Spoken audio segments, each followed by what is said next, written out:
Hello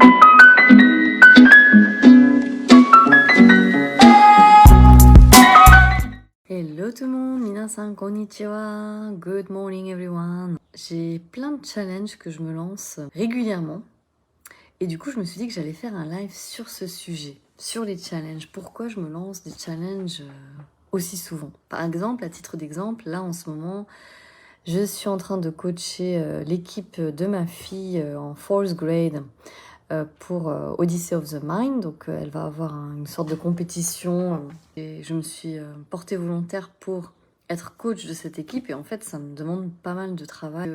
Coacher une équipe d'enfants qui ont quel âge? Ils ont entre 8 ans, 9 ans. Bref, c'est un challenge. Mais bon, c'est un côté fun aussi.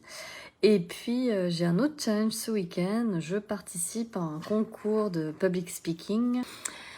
Et à côté de ça, j'ai le travail, j'ai mon bouquin, j'ai les sessions coaching, j'ai des nouvelles demandes, j'ai des formations à préparer pour cet après-midi. Enfin voilà, j'ai plein de choses. Et parfois, j'avoue, je me fatigue un peu moi-même. Je me dis, mais pourquoi tu fais autant de choses alors que tu pourrais te la couler douce, rien faire de tes journées, entre guillemets. Enfin, quand les enfants sont à l'école, tu pourrais prendre un café, aller à la plage, etc., etc.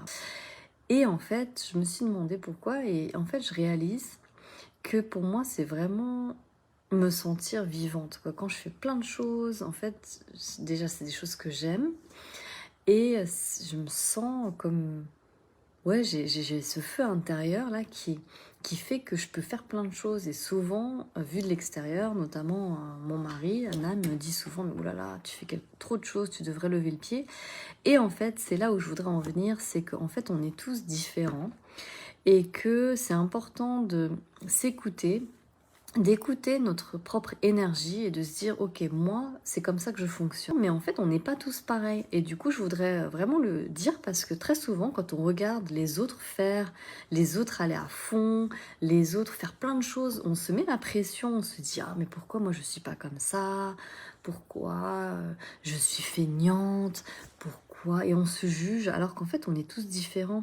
Et selon notre carte natale ou selon notre profil Human Design, peu importe, on va se recharger différemment. Par exemple, si on est introverti ou extraverti, c'est pas pareil. Quand on est introverti, on a besoin de se replier sur soi, de trouver des moments à soi. Et quand on est extraverti, on n'a pas besoin forcément de ce moment de recharge seul. Donc en fait, c'est hyper important de faire en fonction de soi-même, de s'écouter. Et moi, j'ai arrêté en fait de me juger parce qu'à un moment donné on peut se juger aussi. Moi-même je pouvais me juger en me disant, mais Yoko, tu fais un peu trop de trucs là, tu vas être en burn-out, fais attention à toi, etc. Mais en fait je réalise que j'ai cette capacité à faire plein de trucs en même temps, et en même temps quand je suis fatiguée, je fais les siestes. Moi, j'adore faire les siestes. C'est pour ça que je disais dans une des stories, dans une autre vie, j'étais peut-être un chat. Regardez mon petit chaton, il est trop mignon, il fait dodo derrière, il est trop chou.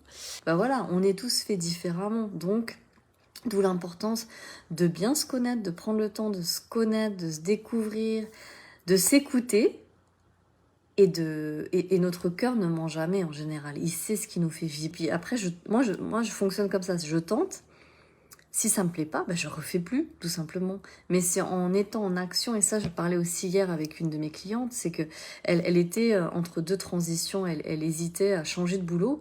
Et je lui disais, mais c'est quoi le risque finalement? Si on n'essaye pas, si on prend pas une action, on peut pas savoir si ça va être le bon ou le mauvais choix. Autant y aller et puis tester. Et puis si ça marche, tant mieux. Puis si ça marche pas, on change, c'est pas la fin du monde.